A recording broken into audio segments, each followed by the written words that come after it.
Okay, so now I'm going to tell you what we did yesterday, Monday, the 17th of November 2025, with my 1B2 groups, 120, 121.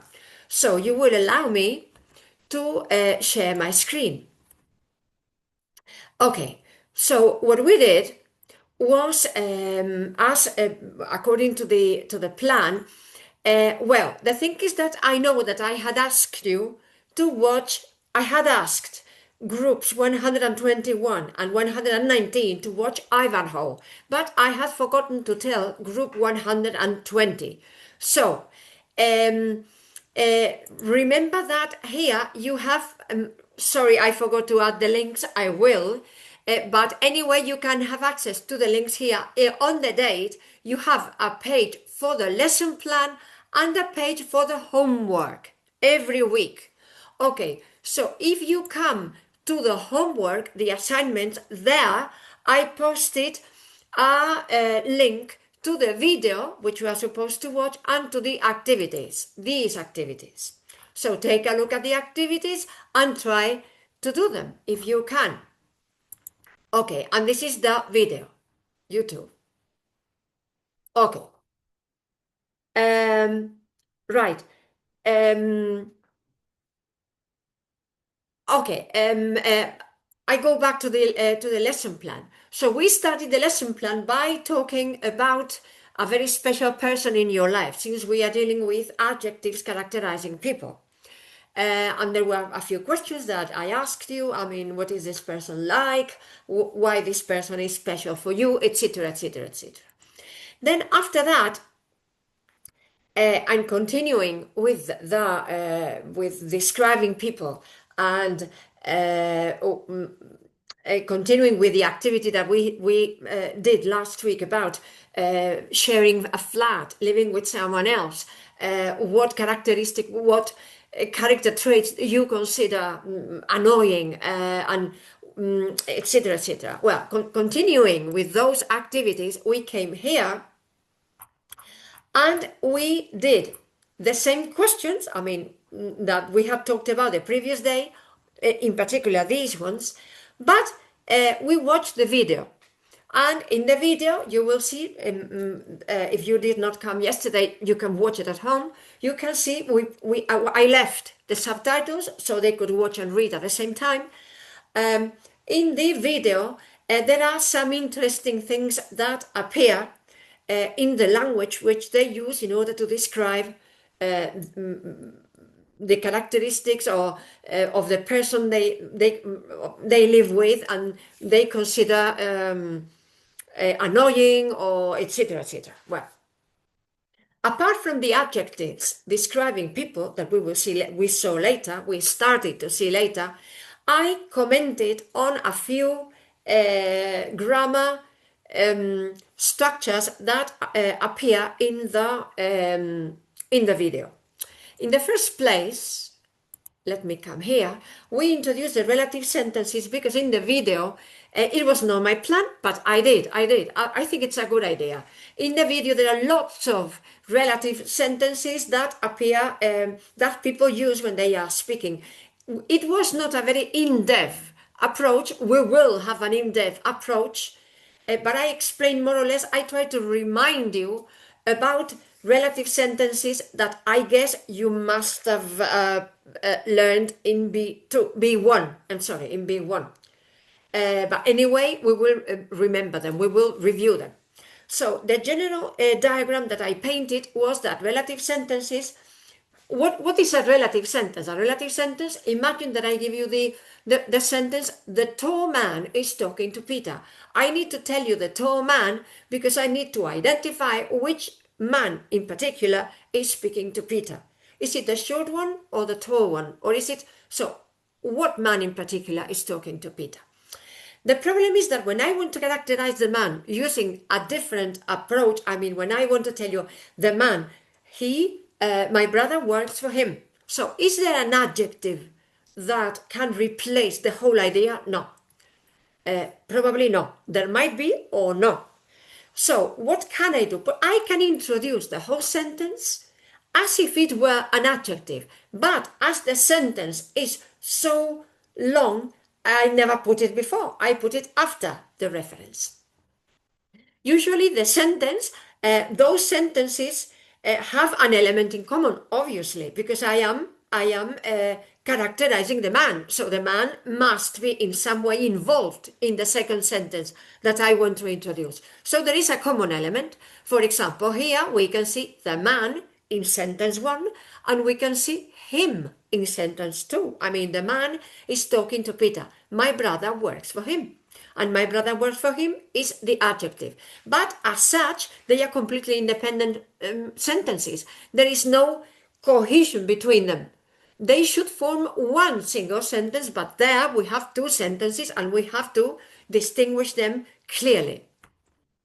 So how can we establish this link between the two sentences, blend them into one in such a way that it sounds natural?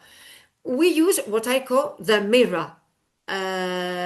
You see, the mirror. Why do I call it a mirror? Because the pronoun, the only thing we do is to replace this pronoun with a different pronoun. The him, for example, here, him, him, him becomes who. I mean, I have replaced the pronoun. So the him makes reference to the last person I talked about. Who does who? Or which element does who refer to? So in order to make it clear, it works as like a mirror. I mean, you have to put the mirror in front of the person you want reflected on the mirror. So if I put my face, it will be my face. If I put the mirror in front of someone else's face, it will be someone else's face. That means that the relative pronoun needs to be right next to the noun which it is modifying. Okay, so we replace the him, this him here, with who, and we put the who at the beginning, linking both sentences together. And the result is the man who my brother works for is speaking to Peter. Okay. So we have two sentences. Those two sentences, even though we blend them together, they both have their FTTS, factor function, time tense structure. So both sentences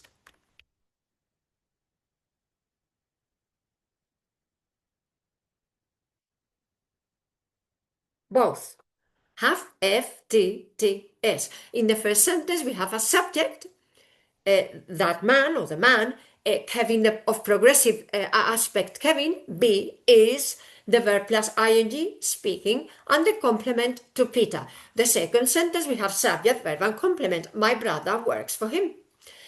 When we bring them together, the final result is my brother, who is quite old, by the way. No, sorry. My brother, the man my brother works for, is speaking to Peter. Okay, what happens that here, in the same way as the tall man, the man my brother works for is defining exactly, pointing to exactly, specifying what man I am referring to, which means that the relative sentence belongs to the same tone unit. The man my brother works for, I breathe, is speaking to Peter. So it belongs to the same tone unit. As it belongs to the same tone unit, and I usually speak in a continuum, connected speech allows me to shorten that link as much as I can, which means that I can use the who because it's a person. I can use the that because that can be used in defining relative clauses, replacing anything. And Casper, which means omitted relative pronoun, but the relative pronoun is there because here I have a hanging preposition with nothing afterwards, and there is nothing afterwards because I have the Casper here. So there has to be a noun. A preposition needs a noun. You cannot leave the preposition alone. you need a noun after the preposition. That's why it's called preposition. So the preposition cannot go alone. It means that the name must have come at the beginning, the same as who or that. So why can I use Casper? I can use Casper because my second sentence has a subject. And the complement is the relative pronoun. What happens when the subject is the relative pronoun? When the subject is the relative pronoun, for example,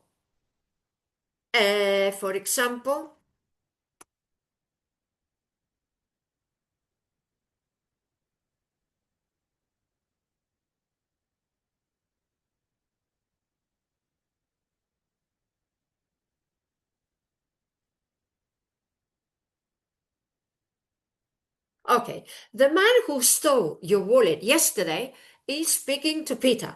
In this case, who is the subject of stole.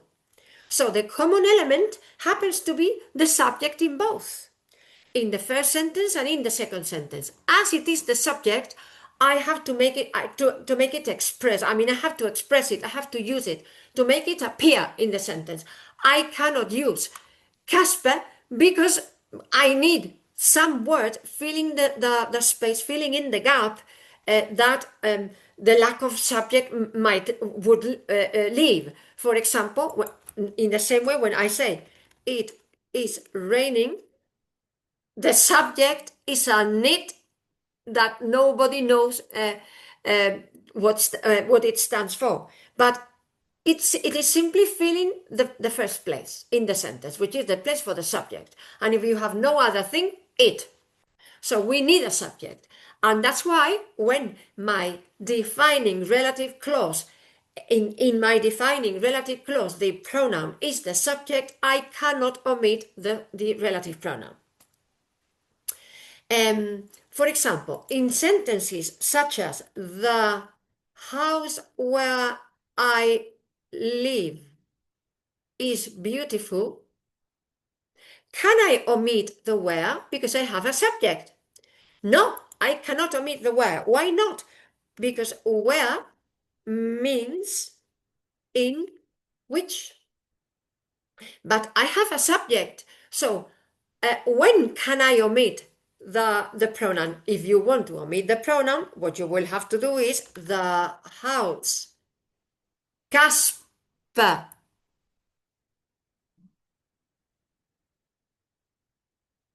I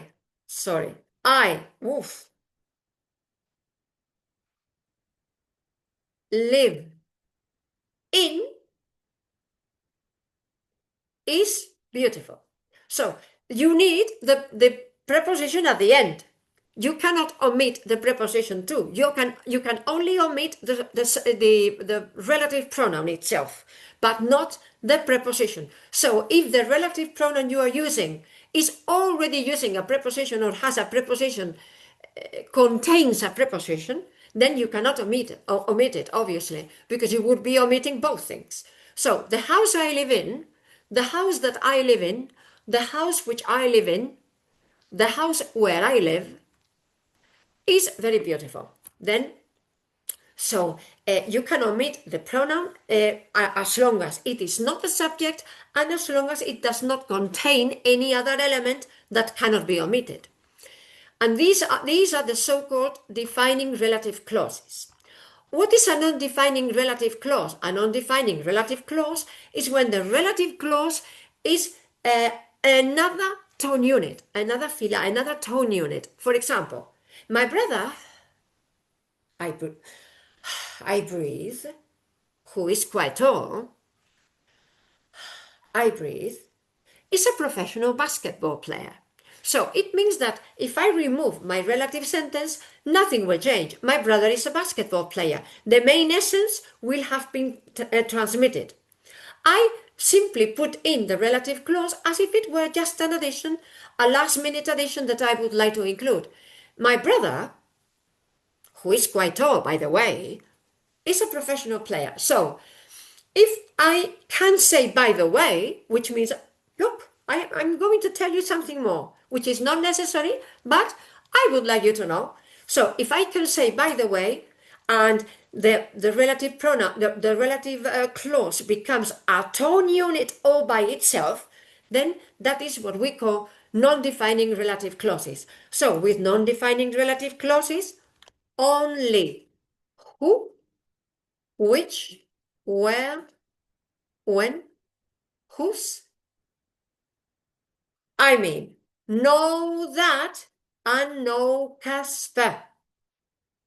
We cannot use that, or we cannot use Casper, because that is not is too vague, and Casper is too vague to be used when there is a separation of tone between one piece and the other piece. So then the relative clause is a little bit more independent. Not fully independent, because it still depends on the reference of the pronoun, but it is more independent than when it is a defining relative clause. Another thing we saw is the order of adjectives. I mean, what happens when the order of the elements of the complement in a sentence, especially when we talk about indirect object and direct object, which is we have a personal object and let's say something. I mean, for example, verbs such as tell, show, lend, give, ask, etc.